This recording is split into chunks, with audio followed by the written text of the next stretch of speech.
Wchodząc z łódki w Wadi Shab, przesiedliśmy się znowu do samochodu i kierujemy się na Sur. Czyli po hiszpańsku na południe. Tak, jedziemy na południe i jednocześnie do miasta, które się nazywa Sur.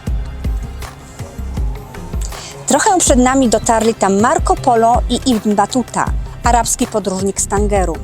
A to dlatego, że Sur od wieków był znany jako centrum handlu między Afryką Wschodnią, Indiami i Chinami.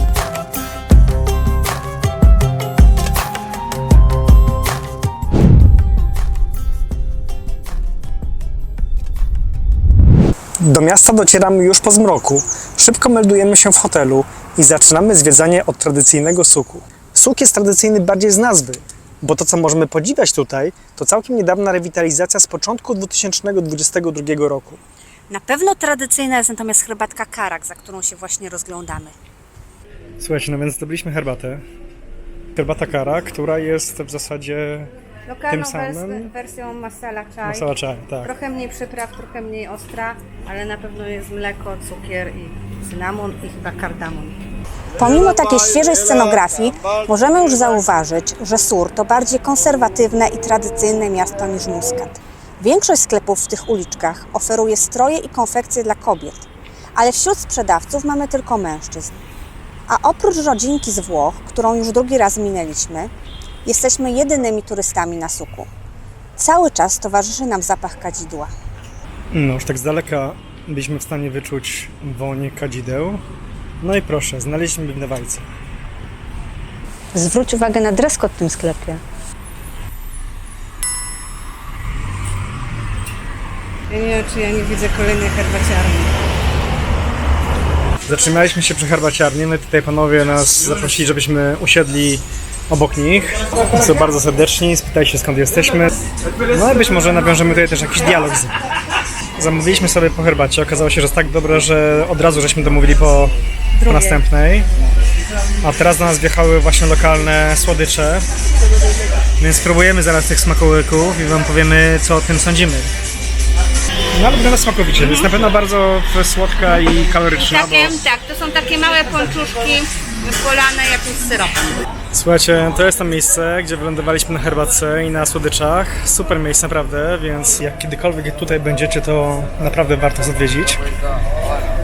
Teraz pewnie sobie urządzimy mały spacer po okolicy. No i pewnie będziemy się zabijać niedługo już do hotelu. To kierujemy się w stronę meczetu, tak? Za głosem muezina. No, ale gdzieś musimy skręcić tam, żeby dotrzeć do mowa. Reprezentacyjne alejki suku szybko się kończą i droga powrotem do hotelu to spacer autentycznym labiryntem uliczek tego nadmorskiego miasta.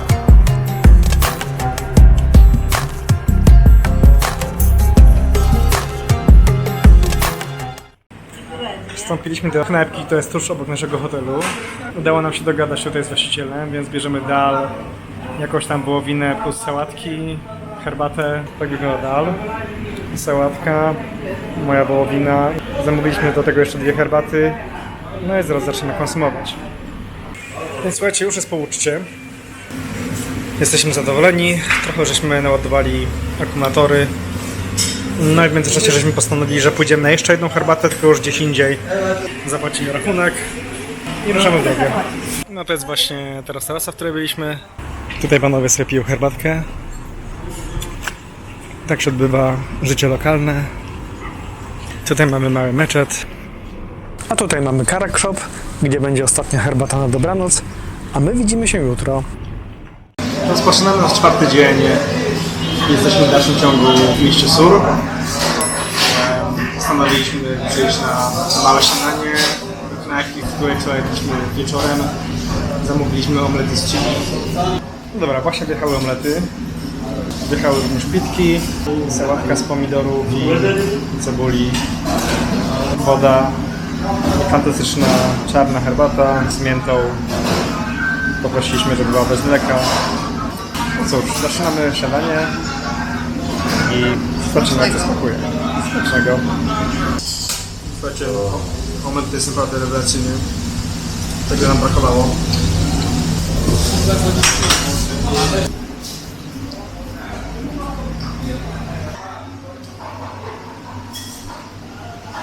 Czekałem Bye bye, have a good day. Okej, zatem już po śniadanku i wracamy do hotelu, który jest tuż obok. No co się okazało, że kolega przyjechał z Belgii na motorze. Odległość miał naprawdę sporą. No i co? I ruszamy dalej na dalszą część zwiedzania. A taki widok mamy właśnie z hotelu. Szeroka, piaszczysta plaża, morze. Tam po prawej stronie za chwilę będzie widać kawałek Starego Miasta z latarnią morską. I tam właśnie będziemy się za chwilę udawać.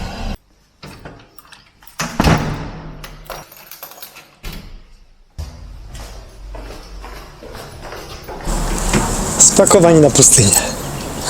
Koniec plaży miejskiej w Surze ozdabia fotogeniczna fontanna z altanką, idealna na instagramowe fotki dla turystów. Charakterystycznym punktem wybrzeża jest latarnia morska w Al-Aidży, podobno najstarsza w Omanie. Widok na Al-Aidży jest absolutnie zjawiskowy. Stara latarnia, widać wpływy portugalskie, bardzo podobna architektura do tej, którą możemy spotkać w Essaouira w Maroku. To podobieństwo nie jest przypadkowe. W XVI wieku Surem zainteresowali się Portugalczycy, którzy na ponad wiek opanowali wybrzeże Omanu.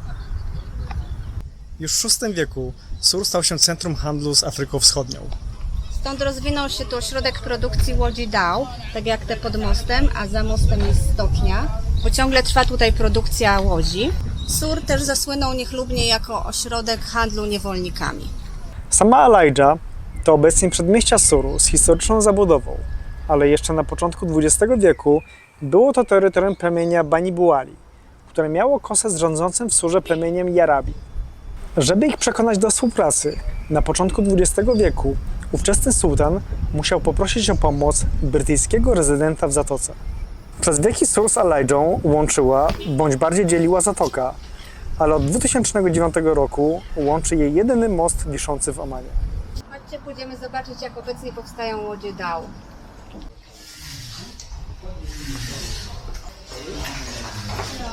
Hello.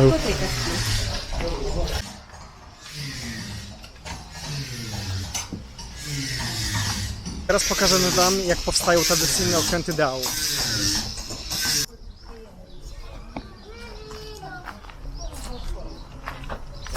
Słuchajcie, ta konstrukcja naprawdę wygląda niesamowicie. Nie wiem, czy wideo jest w stanie oddać skalę tego kadłuba, natomiast jest on naprawdę gigantyczny. Tak mi się skojarzyło z łodziami wikingów.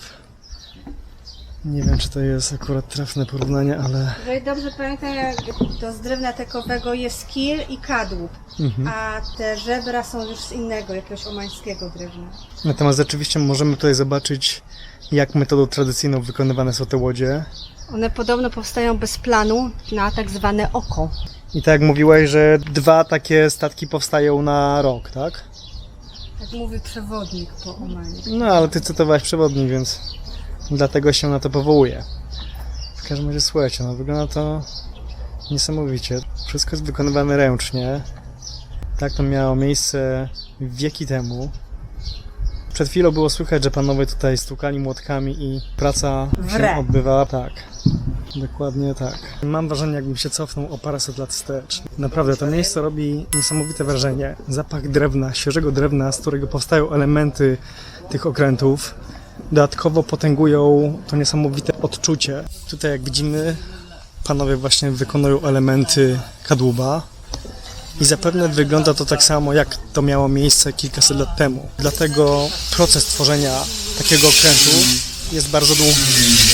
Każdy element jest wykonywany ręcznie, jest odpowiednio obrabiany, co oczywiście zajmuje odpowiednio dużo czasu.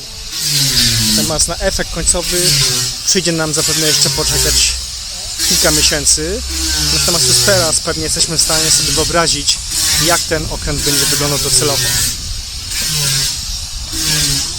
W dawnych czasach budowniczowie w tych stoczniach pochodzili głównie z Indii i w tych czasach obecnych widać, że tak samo większość pracowników jest z subkontynentu. Beautiful work, gentlemen.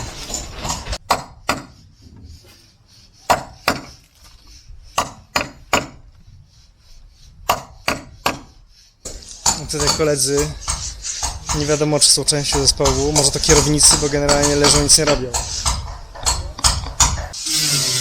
Nie wiem, czy wideo jest w stanie oddać skalę tego drugiego okrętu, natomiast ten jest zdecydowanie większy i zapewne zbudowanie jego zajmie o wiele więcej czasu.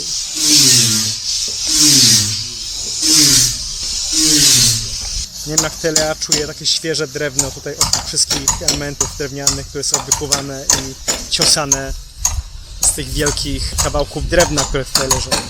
Słuchajcie, robota naprawdę tutaj wre.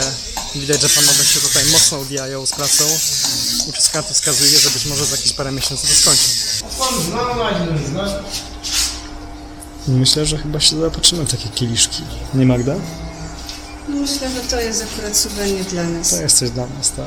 Co Ci się jeszcze spodobało? No, nad takimi tackami, ale... Weźmy taki. Okej.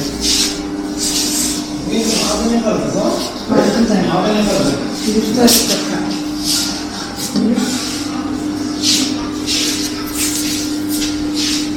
Prawdopodobnie te kieliszki chyba nie są wykonane z tego samego drewna, ale może są po jakiejś dodatkowej obróbce, nie? Opuszczamy stocznię i idziemy dalej w stronę centrum. Kilkaset metrów od stoczni znajduje się Muzeum Morskie, gdzie możemy podziwiać jedyny zachowany, oryginalny omański okręt typu Gandża, Fatah Al-Khair. Ostatnia historyczna łódź żaglowa typu Gandża zbudowana była w Surze w 1951 roku. Była już na emeryturze w Jemenie, kiedy w latach 90. społecznym wysiłkiem mieszkańców i lokalnych władz została odkupiona i sprowadzona do miasta. Dzisiaj jest głównym eksponatem w Muzeum Morskim. A to jest właśnie łódź do połowu Sardyniak. A przed nami budynek Muzeum Morskiego.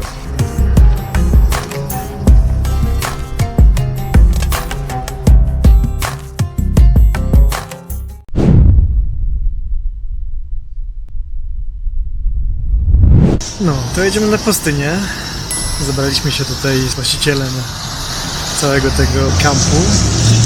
No i myślę, że za 15 minut będziemy już na miejscu. Póki co jedziemy jeszcze po asfalcie, natomiast za chwilę pewnie wyjedziemy już na pustynię, więc będziemy mieli mały offroad. To jest właściciel naszego obozu. He is going to take us to the desert. Yes, absolutely. Sharqiya Sands, czyli Piaski Wschodnie, to piaszczysta pustynia. Wydmy wznoszą się tutaj nawet do wysokości 150 metrów. Piaski zaczynają się około 150 km na południu Muskatu i zajmują 12,5 tysiąca km².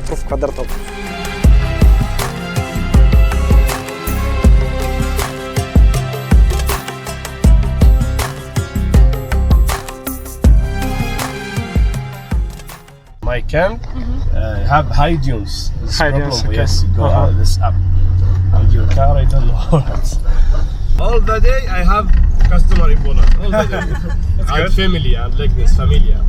And do you have any more Polish customers today, or we are the only? I don't know. This in Ibrahim, you know. But I have this now. This arrived in France only. Okay. But I have 6 rooms. Okay. All right. My camp is small camps, but I think it's good. Strasznie tutaj czepie, jest trochę głośno. No ale w końcu jesteśmy na offroadzie i jedziemy przez środek pustyni. Mieliśmy taki plan, aby tutaj podjechać naszym samochodem. Jak pamiętacie, pokazywaliśmy wam samochód, który dostaliśmy w wypożyczalni, który co prawda był inny od tego, który rezerwowaliśmy. Okazało się, że dosłownie po 2 godzinach zadzwonili do nas i powiedzieli, że niestety dali nam nie ten samochód, który powinniśmy dostać. No więc bardzo poprosili o odwiezienie samochodu z powrotem na lotnisko. No i dadzą nam ten samochód, który zarezerwowaliśmy. Dostaliśmy MG 4-wheel drive, więc w zasadzie też dość fajny samochód, natomiast no, nie byłoby szans, żebyśmy tutaj tym samochodem dojechali. No. Z tego co widzę, to faktycznie byśmy gdzieś mogli ugrzęznąć, więc dobrze, że nas zabrali. No i chyba wygląda na to, że już jesteśmy na miejscu. Very nice, excellent. We really like it.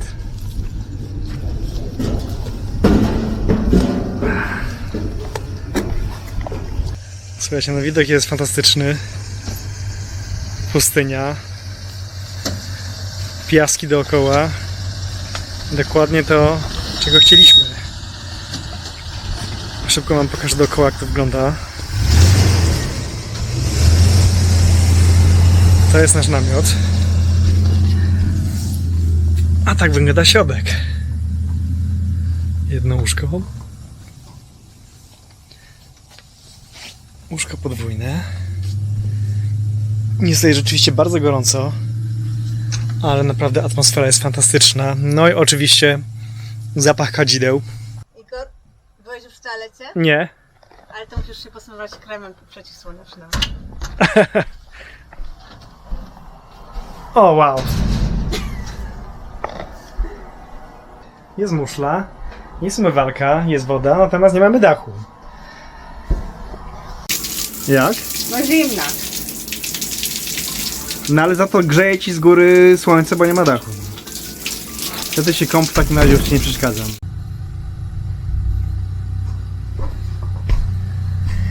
Wow, ale super, no. Przebrani. Jest tutaj bardzo gorąco, zwłaszcza w środku. No ale ten widok rzeczywiście rekompensuje wszystko. Jest godzina w tym momencie 15:19. Zachód słońca tutaj jest po godzinie 18, więc tak myślę, że jeszcze... Po 17 raczej. Nie, gdzieś tak około 18 jest. 3 godzinki i się będzie ściemniało.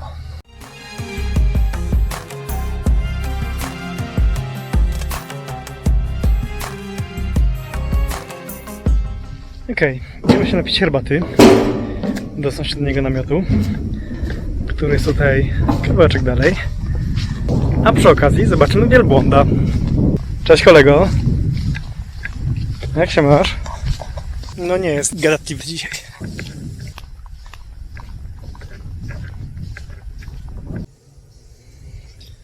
Mamy herbatkę.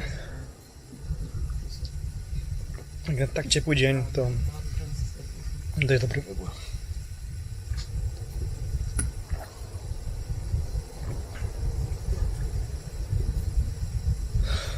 A tak wygląda wnętrze namiotu socjalnego.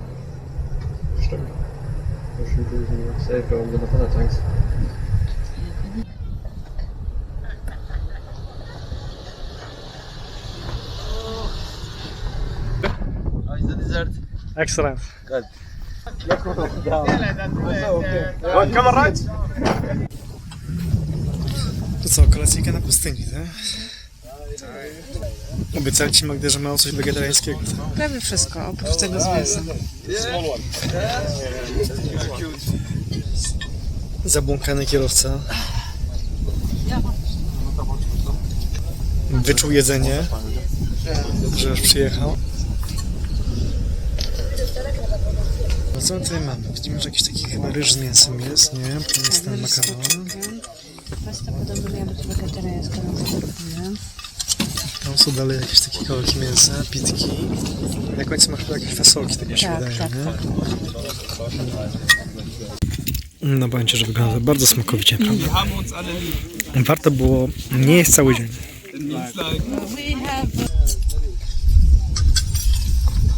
No niska nie było, ale przynajmniej było dobre jedzonko. Donieśli też herbatę. Więc teraz można się udać już na zasłużony odpoczynek.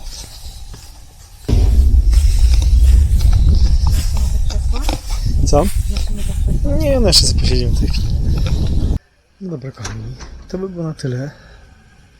Jesteśmy już trochę zmęczeni. Dzień był ciężki, niezwykle było sporo ciekawych miejsc do odwiedzenia. Także trzymajcie się i dobrej nocy. Dzień dobry kochani, 6:15 i dzisiejszy 5. dzień rozpoczynamy w taki oto właśnie sposób. Zjawiskowy wschód słońca nad pustynią. A tu z drugiej strony jeszcze ten koleżka, który świecił po prostu z masakryczną intensywnością przez całą noc. Dlatego nie byliśmy w stanie zobaczyć żadnych gwiazd. Słońce wstało, a on będzie zachodził już za chwilę. 6:30, 5. dzień. Dzień dobry. Pustynia zaczyna się rozgrzewać. Słońce już dość mocno wyszło. Widać, że tutaj chodzi bardzo dużo różnych zwierzątek. Ale węże też mogą być. A co najgorsze, podobno są tutaj też skorpiony. Na szczęście nie widzieliśmy ani jednego. Na razie jest jeszcze dość chłodno. Myślę, że może być tak ze 22 stopnie. Ale czuć w powietrzu taki chłodek. Natomiast rzeczywiście w nocy było, myślę, że mniej niż 20 stopni. Rano na krzesłach, które zostawiliśmy na zewnątrz, skropiła się woda. Ale to długo nie potrwa. Myślę, że godzinka, dwie i nasz namiot wypełni się ponownie ogromną temperaturą przypominającą saunę. Dobra. No i mamy pustynię. Ale piękne widoki.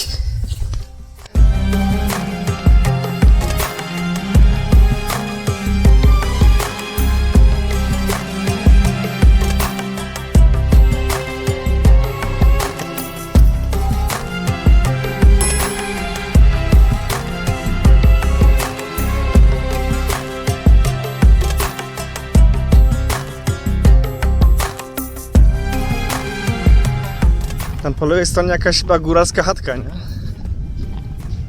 Może któryś z tych beduinów miał przodków w Polsce, no. Zobaczmy, co jest tutaj za tą wydmą. Ale podejście. Surprise, surprise. Dalej pustynia. Tak wygląda tam w oddali nasze obozowisko.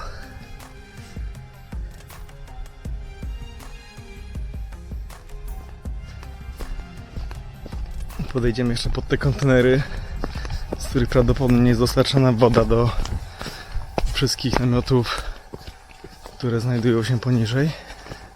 I zobaczymy, czy po drugiej stronie dalej jest pustynia. No więc po drugiej stronie wygląda to dokładnie tak. Zgodnie z przewidywaniami. Pustynia rozciąga się tutaj na kolejne kilkaset kilometrów. Jest to jej dopiero początek, ponieważ najbliższa miejscowość jest gdzieś tam i to jest niespełna 10 km. Dobrze wieczorem widać było z tamtej strony najbliższą wioskę.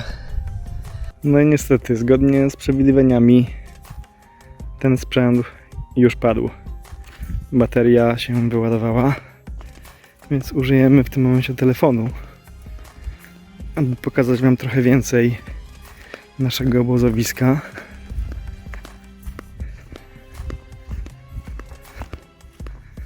Magda miała taki pomysł, ponieważ na dole są sanki takie plastikowe. I w zasadzie można by było spróbować sobie tutaj zjechać z górki. A naprawdę różnica poziomów jest dość spora. Więc myślę, że możemy było osiągnąć tutaj całkiem fajną prędkość. Są tutaj takie dzieciaki ze Słowenii. Widzieliśmy, że one wczoraj to praktykowały. No i były w niebo wzięte. To co, Magda, bierzemy te sanki? Bierzemy tak. To myślałem, będziemy szli, bo takie ma łapki i ślady ogon. No jest duże prawdopodobieństwo, zwłaszcza, że tutaj trochę pewnie jest różnych odpadków, czyli jedzonka. No ale są też różne inne małe zwierzątka, które mają małe łapki, też małe ogonki, no. Chociaż fakt, też wolałbym, żeby to były mysie. Tam na wprost widać namiot socjalny, w którym wczoraj wieczorem mieliśmy kolację. Tam na samej górze, na dachu wyłożonym sztuczną trawą. Jak u nas na tarasie. Dokładnie tak. Dlatego, żeśmy się tak czuli tam, wiesz, prawie jak w domu. No, trochę wyższa temperatura, aczkolwiek to już było po zachodzie, więc już było chłodniej, ale tak było ciepło. No ale czuć już, że w tym momencie, nie wiem ile jest, pół godziny po wschodzie słońca, temperatura zaczyna gwałtownie rosnąć i już można sobie wyobrazić, jak ta temperatura będzie się kształtowała za kolejną godzinę lub dwie. No to nasz koleżka wielbłąd. Pojadłeś, tak? No dobra, to ci nie przeszkadzam. Jedz sobie dalej. Bo potem pewnie będziesz woził turystów po okolicy. Więc się zmęczysz. Wielbłąd już dostał śniadanie. Tak, my mamy tutaj śniadanie o godzinie 8, więc panowie już coś tam zaczynają powoli przygotowywać. A Magda tutaj za chwilę będzie próbowała swoich sił na tych oto niebieskich sankach. Ty też, na pomarańczowych. No ale nie będę w stanie kręcić wtedy. Spróbujemy najpierw z tobą. Pokaż, co potrafisz. A potem się najwyżej wymienimy. Pamiętaj, że nie masz hamulców. Pamiętaj, że to jest niesterowne, więc musisz zejść mi z drogi. Ja ci z drogi zejdę, tylko żebyś miała się, wiesz, jak zatrzymać. Poszła. I tylko tyle? No, coś się nie postarałaś. No. A może nie są dobrze nasmarowane? No wiem, no nie poszło tak jak sobie wyobrażałaś. Już widziałem, że byłaś nastawiona, że jednak ta prędkość zostanie osiągnięta nieco większa. Magda będzie robić kolejną próbę. Tylko uważaj na wielbłąda. Tym razem Magda wystartuje z wyższej belki.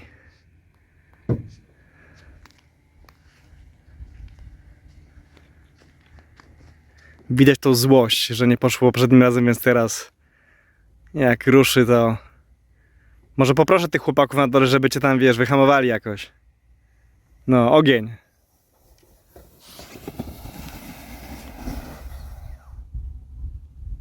No, jest lepiej jak poprzednio, ale do wielbłąda trochę zostało jednak.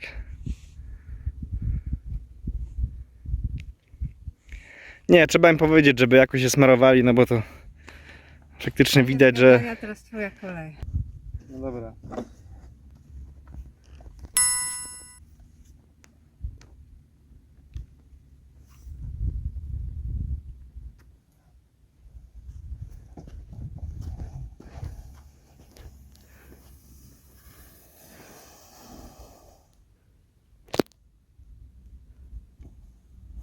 Powiem tak, nadsterowne są.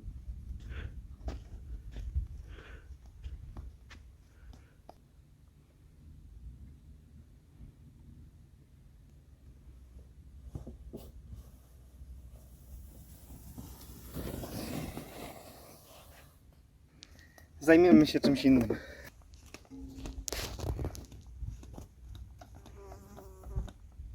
Okej, idziemy do socjalnego na kawkę. Salam alejkum. Alejkum salam. O, odpowiedziała. No dobra. A, to jest ta kobieta właśnie, która przed chwilą mi odpowiedziała Salejkum alam. Alejkum salam. Alejkum salam. Powiedziałeś salejkum alam. Tak? Ale heca, no. Dlatego, że jeszcze jest rano i tej kawy nie wziąłem. Wiesz. Tak to wygląda. No to co, no to kupię ci taką w takim razie i będziesz chodzić po Krakowie, wiesz. Oddaję to tej pani. Dziękujemy. Ono blondynka w ogóle jest, widzisz. Dlatego musi nosić. Ale ciemne oczy ma, no. Dla starszych kobiet dolna część tej maski jest, nad ustami jest szersza. W zasadzie nie wiem czemu, ale z tego wynika, że ta pani jest młoda, bo ma stosunkowo wąską tą część nad ustami. No faktycznie nie wygląda na jakąś staruszkę. Myślę, że ma góra 30, no. Już tak w twoim wieku mniej więcej, no. Ja mam 27. No to tak, zbliżasz się, no. To tak cię zakwalifikowałem do tych 30-latek, no. Przygotowania do śniadania idą pełną parą. Wody, kawka już tutaj rozlokowane. Niestety herbatki jeszcze nie ma, ale tam słychać, że panowie już nad nią intensywnie pracują. Słychać sukanie garami. Właśnie wjechała nam herbatka. Zwłaszcza Magda była tutaj dość mocno oczekująca. Ale z mlekiem, tak, no czyli klasyczna, no. Mam nadzieję, że z kardamonem jest też. I pewnie słodka.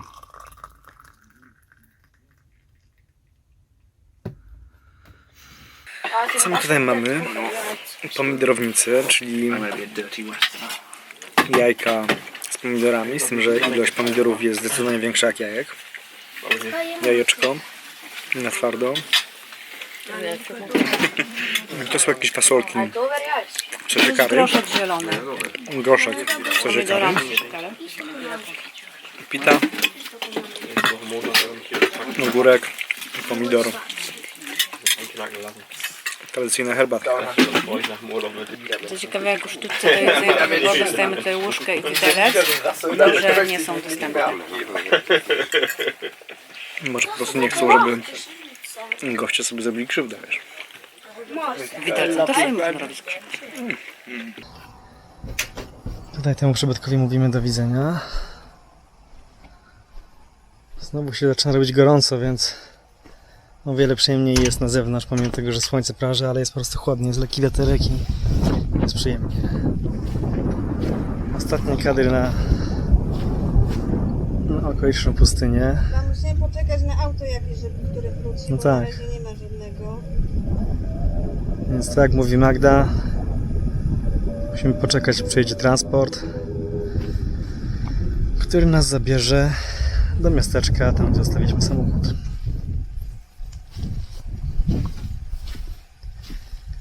Jesteś gotowa, Magda? Tak, sprawdzam. Najważniejsze rzeczy wzięte, tak? Tak, możesz jeszcze zobaczyć w torbie, no ale sprawdzałam jeszcze potem takie średnio ważne, czyli jak... No tam paszport i portfel to wiesz, to paszport zawsze można jeszcze Nie, wyrobić. paszport jest w ogóle mało ważny, bo tutaj... Podjedziesz do ambasady, ci wyrobią, natomiast są pewne rzeczy tutaj, których się kupić nie da, więc trzeba się upewnić dwu-trzykrotnie, że na pewno się je zabrało.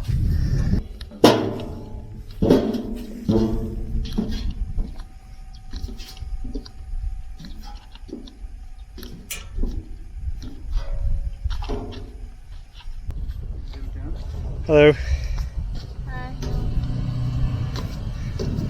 Dobra, jest już samochód, po nas przyjechał.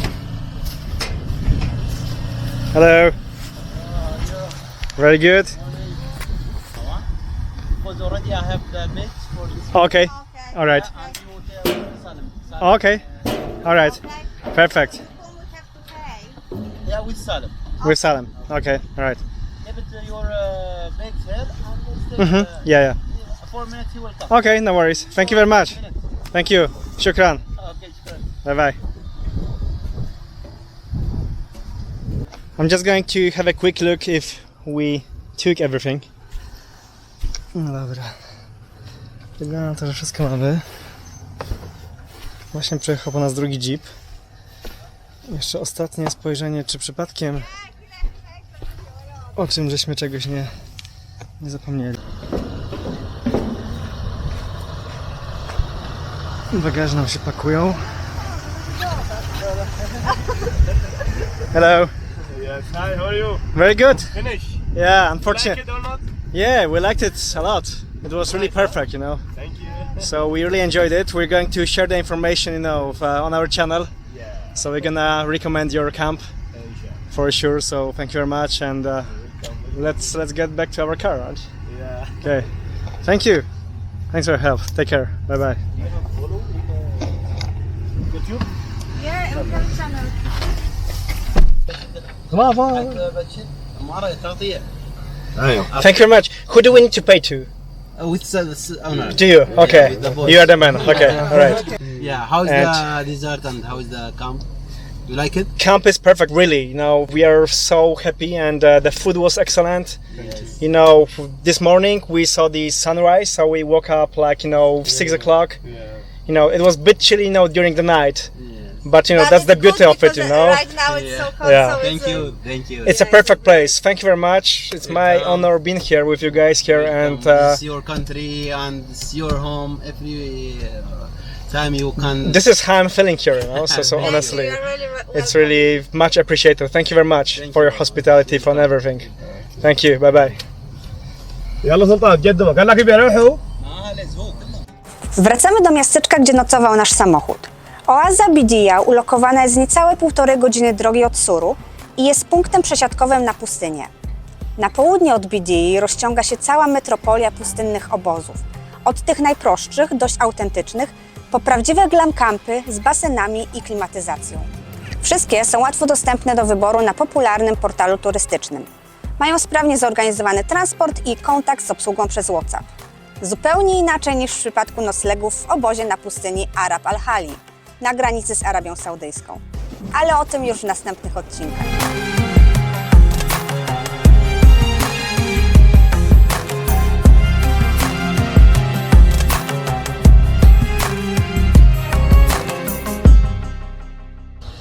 Dobra, jesteśmy już pod autem. Teraz się będziemy rozliczać i ruszamy do Nizwy.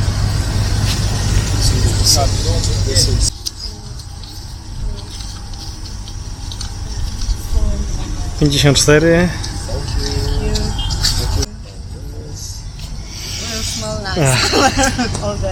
Just remember just okay, and please help me for the booking and give me this bill and good comments. Okay. Thank you very much. Thank you. Thank you. Thank you very much.